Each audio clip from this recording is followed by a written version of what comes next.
du Père, du Fils et du Saint-Esprit, un seul Dieu. Amen. Très chers spectateurs, j'aimerais répondre à une question biblique très importante. Qui étaient les trois personnes qu'Abraham reçut dans le livre de la Genèse, chapitre 18? Est-ce qu'ils représentent la Sainte Trinité, comme pourrait le prouver sa prosternation devant eux? Et pourquoi s'adressait-il à eux tantôt au singulier et tantôt au pluriel? Cela prouve-t-il la Trinité? La réponse: on ne peut pas dire que ces trois personnes représentent la Trinité. Il n'y a pas une séparation aussi évidente dans la Sainte Trinité. Le Fils dit « Moi et le Père sommes un » et aussi « Je suis dans le Père et le Père est en moi. Celui qui m'a vu a vu le Père. » Il est dit aussi que personne n'a pu voir Dieu. Abraham s'est prosterné par respect et non par adoration, comme il l'a déjà fait devant le fils de Heth en achetant la caverne de Macpéla.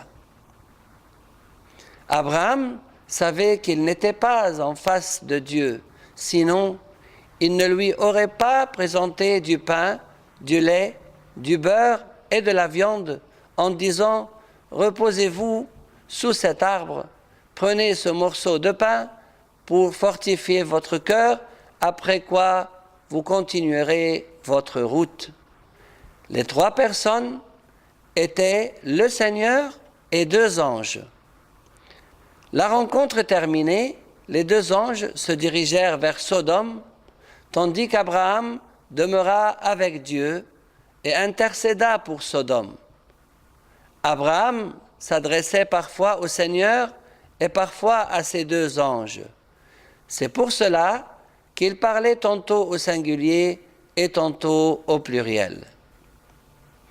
Il est clair que la troisième personne était le Seigneur et nombreux sont les faits qui le démontrent. C'est lui-même qui a annoncé à Abraham la naissance de son fils. « Je reviendrai vers toi à cette même époque, et voici, Sarah, ta femme, aura un fils. » L'Écriture même le prouve clairement au même chapitre par plusieurs expressions. Le Seigneur dit à Abraham: « Pourquoi Sarah a-t-elle ri ?» Ensuite il lui dit: « Cacherai-je à Abraham ce que je vais faire ?» Les hommes s'éloignèrent vers Sodome, mais Abraham se tint encore en présence du Seigneur. Le démontre et le prouve aussi la remarque d'Abraham: « Celui qui juge toute la terre n'exercera-t-il pas la justice ?» Le démontre aussi le style dont il se sert pour lui parler. « Voici, j'ai osé parler au Seigneur, moi qui ne suis que cendre et poussière. » Ainsi que le style du Seigneur: « Si je trouve dans Sodome 50 justes, je pardonnerai à toute la ville à cause d'eux. Je ne ferai rien si j'y trouve 30 justes. Je ne la détruirai point à cause de 10 justes. » On discerne clairement dans les paroles du Seigneur le droit qu'il s'attribue de damner et de pardonner.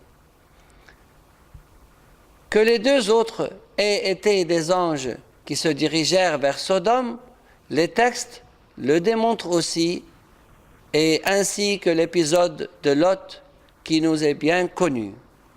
Les trois personnes séparées ne peuvent représenter la Sainte Trinité. Les deux premières se dirigèrent vers Sodome, tandis que la troisième demeura avec Abraham et lui annonça que Sarah lui enfantera un fils et écouta l'intercession d'Abraham envers Sodome. Séparés, ils ne peuvent être la Trinité, mais uniquement le Seigneur avec deux anges et gloire à Dieu éternellement.